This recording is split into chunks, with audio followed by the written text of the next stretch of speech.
In just a moment, X minus one. But first, how does one man get himself into so many impossible situations? This is a question you'll probably ask yourself tomorrow night when you follow another hilarious adventure of Throckmorton P. Gildersleeve. Yes, Gildy's eye for the ladies and his impulsive temperament managed to entangle him in a web of riotous circumstances. Join the romantic water commissioner, his neighbors, Judge Hooker, Mr. Peavy, and all the loyal Gildersleeve household as they romp through another episode of The Great Gildersleeve tomorrow night. And now stay tuned for X minus one on NBC. Countdown for blast off. X minus 5, 4, 3, 2, X minus 1, fire.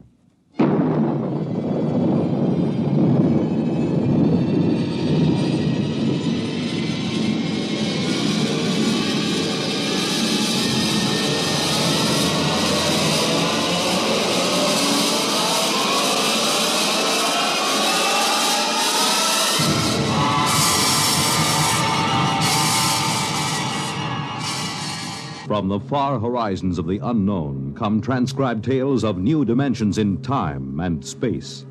These are stories of the future, adventures in which you'll live in a million, could be years, on 1,000 maybe worlds.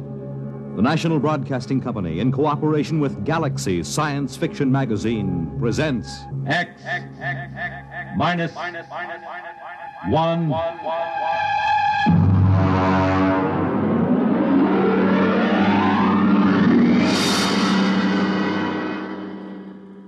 Tonight's story, The Cave of Night, by James E. Gunn. Oh, you want a level, Charlie? Okay. Though yet of Hamlet, our dear brothers, death the memory be... Anyway, how's it, okay? Okay. Check recording, will you? I may go over a half hour. Make sure they got another reel of tape ready, okay? All right, Look, Bill, I've just put the segments of tape together for the next week's show. I'm going to record my narrations, and we'll listen to it together tomorrow. I know this is unusual, but you're the producer, and I don't want you out on a limb that may be sawed off behind us. This week's show is liable to either win us every award from the Peabody to the Pulitzer Prize, or maybe put the network out of business. Okay, we start with the standard opening. Behind the world, etc., 40 seconds. This is Harry Anders, your editor. At 8 o'clock, after the sun has set and the sky is darkening, look up. There's a man up there where no man has ever been. He is lost in the cave of night. And the fuel tank's empty. Receiver broken. Transmitting and clear. Anyone picking this up, anyone. This is Rev McMillan calling. Notify Goddard Rock, New Mexico. There's no way to get back. There's a man up there where no man has ever been. He is lost in the cave of night. We all know that phrase now, the cave of night. It was written by a poet disguised in the cynical hide of a newspaper rewrite man. But it stuck. It caught the world and held it like a butterfly pinned to a board. It started with a ham, an amateur radio operator, in Davenport, Iowa. All right, Eddie. Roll the first tape in here. It's marked. Am I too close?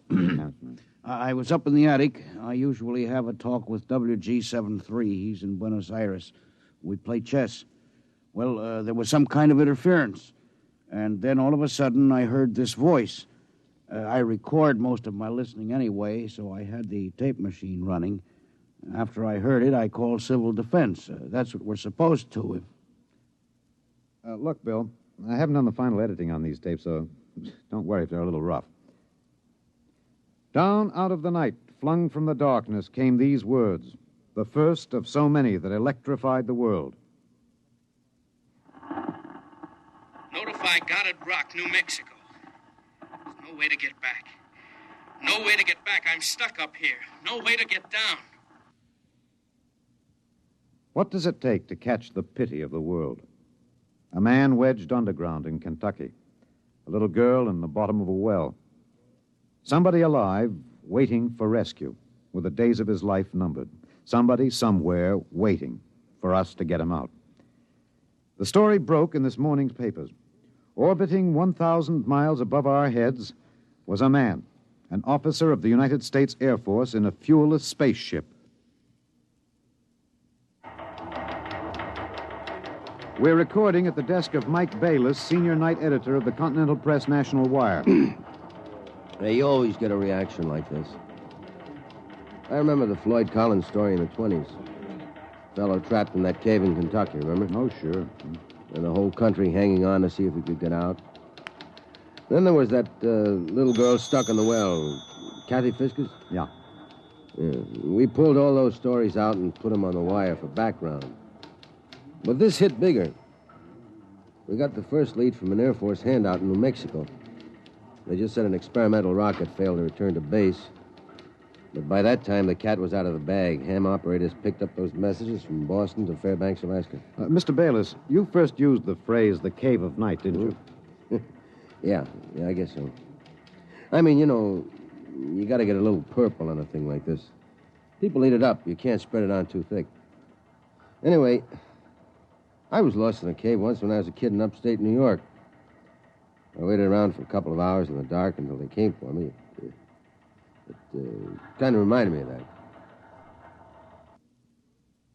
It reminded the world of terrors at night, of struggling awake through nightmares. The fears of loneliness, darkness, falling, suffocation, thirst. It reminded me of Rev McMillan. And perhaps I have an advantage over all the other reporters for newspapers and radio and television because I knew Rev McMillan. I knew him in college and in the Air Force. I knew that he was testing rocket-powered craft at Goddard, but I didn't know they were so close to space. No one knew, till those messages of desperation crackled down through the atmosphere. I remembered Rev when I saw those headlines that morning. Straight black hair, Clark Gable ears, a reckless grin. He ate well, reveled in expert jazz and Mozart opera, and he talked incessantly. His southern speech was no drawl. There was too much to say. And now he was alone, and soon all that might be extinguished. The men from the radio newsrooms rushed to Goddard Rocket Base armed with miniature tape recorders. Gentlemen, I'm Colonel Arthur J. Hannigan, Information Officer for Goddard Rocket Base. And I'm authorized to issue the following statement. First Lieutenant Reverty L. McMillan, United States Air Force pilot, Experimental Rocket Division, took off from Goddard Base at 22:34 Rocky Mountain time. His craft, the XR-37 Mark II, a hydrazine nitric three-stage rocket. I'm sorry I can't describe it, boys. Classified. Well, in order to maintain orbit, the motors were pulsed for 1 second every 15 seconds elapsed time. After 3 minutes, the exhaust was seen by ground spectroscope observation to flare for half a minute. His fuel supply is exhausted. The craft has reached sustaining orbital speed. What does that mean, Colonel? He's out of gas. He can't get down. The first mobilization was of the scientific brains massed at Goddard. Few of them knew Rev. Brains at a research project are usually carefully sorted out and salted away from the distractions of the outside world.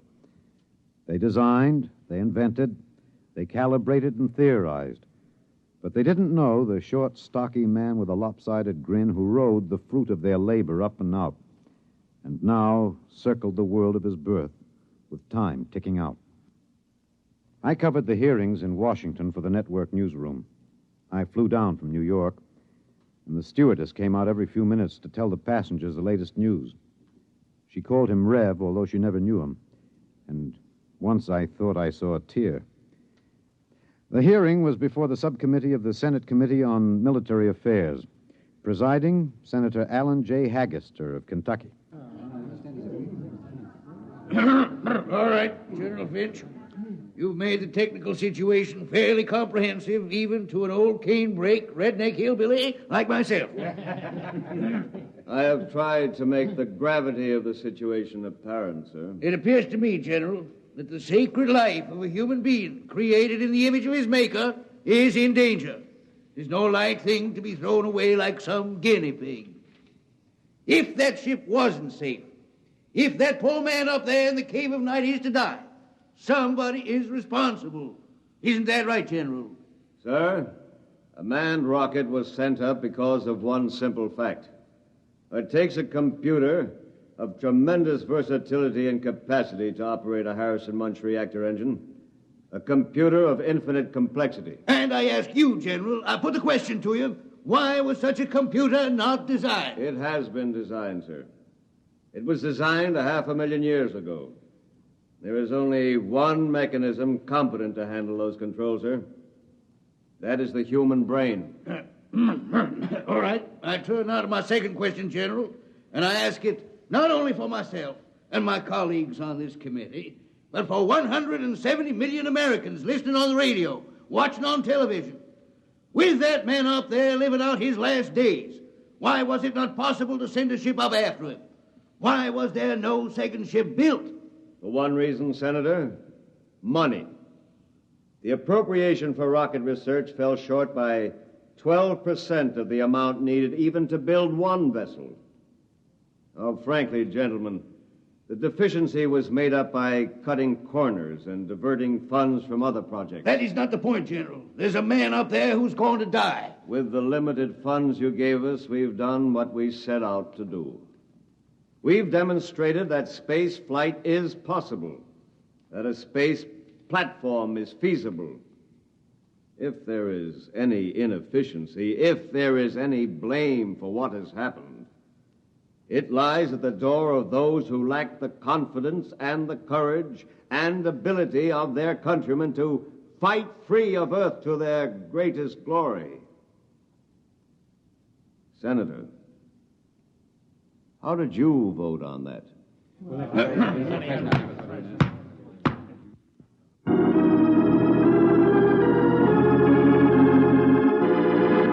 This is Harry Anders in the gallery of the Washington National Cathedral.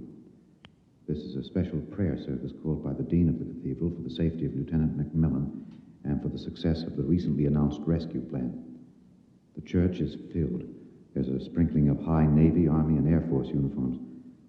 I see General Finch in the second row, next to the Secretary of the Air Force and the newly appointed Undersecretary of Defense, Mr. Winokur. Prominently displayed in the center aisle, below the ornate railing separating the pews from the altar, is the small model of McMillan's ship. One by one now, the congregation is filing past, dropping checks, bills. I saw one child drop in 12 pennies, one by one. All contributions are to be used to defray the cost of the rescue effort. The congregation is now kneeling to pray.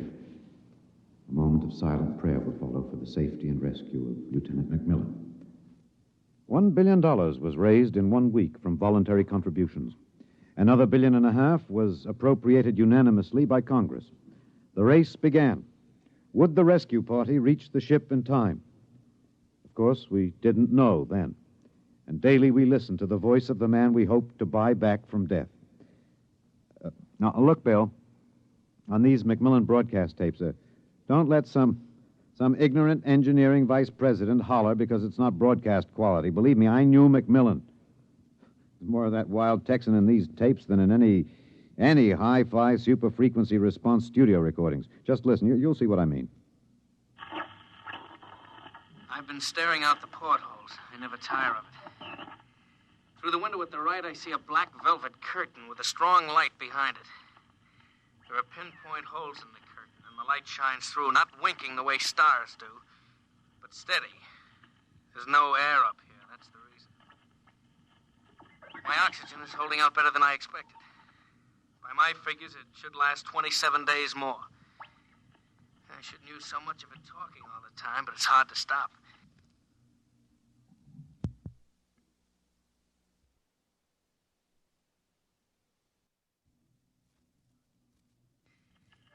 Talking, I feel as if I was still in touch with the Earth. Still one of you.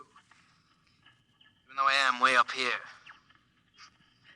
Too bad the receiver is broken, but if it had to be one or the other, I'm glad it was the transmitter that came through all right. There's only one of me. There are billions of you to talk to. You can't see me now. You'll have to wait hours for the dawn. I'll have mine in a few minutes. That's the way he talked. And as we listened to the lonely voice from the night, the engineers, the scientists, the construction men worked round the clock. General Finch presented the problem in the pool interview. I asked the questions for the combined networks that afternoon. Most of you heard the complete broadcast live as he briefed the world with the clipped, laconic delivery of a soldier. There are two basic problems. We've recovered the first and second stages of the rocket. We've only to construct the third stage. The second problem is more difficult. The pilot. Lieutenant McMillan was the only man physically and psychologically qualified. We discovered that in our first program. His training and orientation took 18 months. We have now to duplicate this in 27 days. You think it's possible, General? I don't know. That's all, Mr. Anders. Stevenson, get me some coffee, will you? Black and some kind of sandwich, no butter, no mayonnaise. And then the voice from the cave asked a question and expected no answer. Do you hear me down there? Sometimes I wonder. I wish there was some way I could be sure you were hearing me. Just that one thing might keep me from going crazy. I was there the night we answered that question. I was there in a helicopter over Kansas City. This is Harry Anders speaking to you from a helicopter over Kansas City. There are 15 seconds till midnight. The plan was developed by General Finch.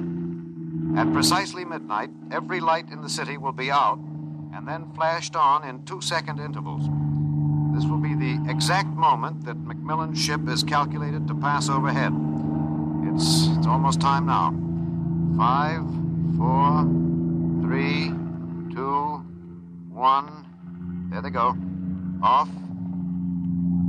On. Off. On. Off. On. I see it. I see it. Kansas City winking at me. Oh, yes, I can see it. Thanks. Thanks. You're listening. I know that now. I'm not alone. I'll never forget. I'm waiting for you. We're recording in the press gallery of the Goddard Rocket Base main construction hangar. The vast third stage component stands before us, men swarming up and down the gantry cranes. The Mark III is being built to carry 5 men instead of 1. The pilot selection has been kept a top secret to avoid unnecessary strain on the men selected. The latest progress report gives a possible margin of 6 hours between the launching of the rescue ship and the estimated exhaustion supply of oxygen to Lieutenant McMillan. The shift is changing now. The expert construction workers recruited from across the country by the combined efforts of the Air Force Personnel Service, the Atomic Energy Commission, and the International United Electrical Workers and United Auto Workers of the AFL-CIO. The margin is 6 hours. 6 hours between life and death for Lieutenant Reverdy L. McMillan. An hour ago, I saw the sun rise over Russia. Looks like any other land from here. The green where it should be green. Farther north, a sort of mud color. And then white where the snow is still deep. Up here, you wonder why we're so different when the land is the same. You think we're all the same children of the same mother planet. Who says we're different?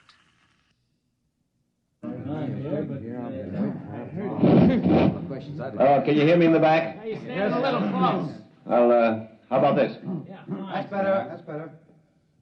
All right, gentlemen, I have exactly 5 minutes for the press conference. Therefore, I'm not going to answer any questions.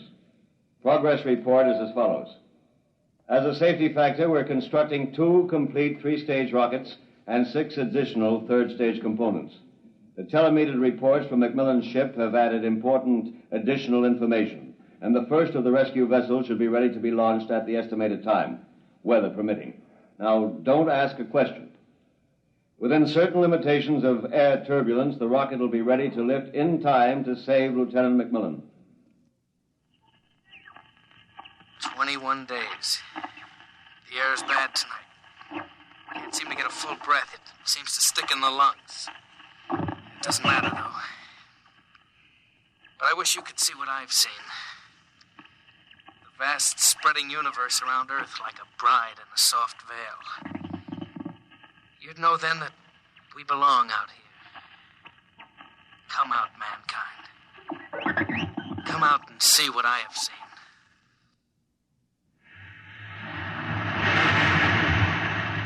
This is Harry Anders at Goddard Rocket Base. The Harrison Munch reactor engine for the first third-stage rescue is being tested here at Goddard. You can hear the roaring of the gases in the test chamber behind me. The work has been stepped up as a new calculation based on the increased temperature reading from Macmillan's ship indicates that the exhaustion time will be some 6 hours earlier than originally estimated. The margin of rescue will be in minutes. Air very bad. Better hurry. Can't last much longer. Silly, of course you'll hurry. But I don't want anyone feeling sorry for me. I've seen the stars clearly. But more than this, I've seen the earth. There where I have lived and loved. I have known it better than any man. And loved it better. And known its children better. Goodbye. I have a better tomb than the greatest conqueror Earth ever bore. Do not disturb.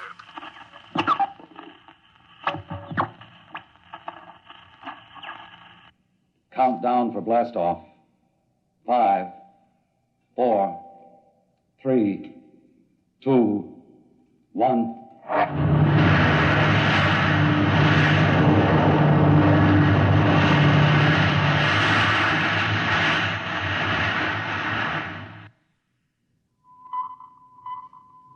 Anders, tape 323. We're in the press operation room of Goddard Field. The rescue rocket has been aloft 53 minutes plus. Its calculated time of arrival is 54 minutes. You will hear the voice of General Beauregard Finch on a direct pickup from the rescue vessel, which has been named unofficially the Lifesaver. Silent crowds have collected at the outer perimeter of the rocket base, as if by their presence they might help it. Here it comes. Quiet. The next voice you hear will be General Finch aloft in the rescue ship. The voice quality may not be good. He's speaking over a throat mic in his pressure suit. Mark 3 to base. This is Finch. We'll secure that cable. We have just secured to the airlock of Macmillan's ship. I'm now entering the lock. The inner door is closed. I have closed the outer door. The inner door is cycling. Now it is open. Bring in those oxy bottles, will you? The bulkhead to the control room is open.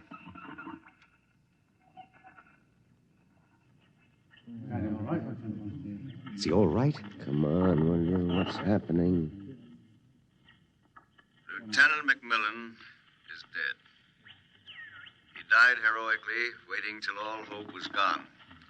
Until every oxygen gauge stood at 0. And then, well, the airlock was open when we arrived. In accordance with his own wish, his body will be left here in its eternal orbit. I'm going to leave now. My feet will be the last to touch this deck. Lieutenant Macmillan is in his control chair, staring out towards the stars. I'll leave the airlock doors open behind me. Let the airless, frigid arms of space protect and preserve for all eternity this man they would not let go. Well, that's the show, Bill. Bill, you remember at the conference we hadn't made up our mind whether to pick anything up from the celebration last night after the news of the Mars landing? I said it was the right end for Rev Macmillan's story. You said it was old stuff. Every kid knew the sequence. The ships built to rescue Rev, used to set up the satellite base, from the base to the moon and now to Mars. Well, I went out with a mini-tape last night, and I've got the end of the story. Here it is. This is Harry Anders in Times Square. The neon rocket ship at the top of the Times building has just flashed into brilliant light. The signal that the landing signal has been received from the rocket Rev McMillan III. Man has landed on Mars. And a holiday crowd here in Times Square is celebrating like 1,000 New Years rolled into one. I'm being tossed and pushed and clapped on the back all at once. Let's see what the man on the street thinks about man on Mars. You, sir. I'm broadcasting. No. How do you feel about it, sir? How do you feel tonight about man's conquest of space, of the planet? Leave me alone. I'm in a hurry. Just a few words to the... Look, you get your hands off me. Let go of me. I'm not in... Wait a minute, sir. Wait. Rev! Rev, come back here. Rev! You think I could listen to that voice over and over in a tape editing room and not know every vowel, every consonant? I'm telling you, Bill, I saw him. Rev McMillan. The black hair was gray and those Clark Gable ears were pinned back, but that's a simple operation. I played that piece of tape over and over. It was Rev, I know it. He isn't up there. He's alive. We've got it, Bill. We've got it on our show. We'll break it. Rev McMillan is alive. I haven't written it yet, but we finish it off with this, with a question. Why did they announce he was dead? I'm in the tape editing room now. I've got the reel ready to record the answer. Excuse me, Mr. Anders. I'm... Hey, just a minute. I'm recording. You better see the page outside Mr. at the... Anders, I'd like to talk to you for a moment, if I may. I have a letter of authorization... Just a minute. I'll be through in a minute. Look, Bill, I've got the answer now. Last night, they landed on Mars. But that first ship, the one that circles up there now, there isn't anybody on it. There never was, except a 30 days recording and a transmitter. That's all. He was never up there. They didn't have the money for a manned rocket. They wanted a crash program all out, so they sent a decoy up. And we all broke our hearts to rescue the man who wasn't there. Oh, he must be laughing, General Finch and the rest of them, the ones that knew. I guess they had a problem. What to do with Rev? I wonder if he slipped away from whatever guards they have around him to see the celebration. He looked a little sad. I think sometimes he must wish he was really up there in the cave of night, seated in the icy control room, 1,075 miles above the Earth, staring out at the stars. Mr. Anders, I must insist... What? Bill. Looks as if I won't have to worry about editing this tape. My friends are from Washington. I'd like to call your attention to the last paragraph. What? Oh, no. It's very simple. You won't have to burn it. It's easy to destroy recording tape. I throw this switch. When the tape goes through the erasing head, it's gone forever. Oh, too bad. Would have made one fine show. Okay. So long, Rev.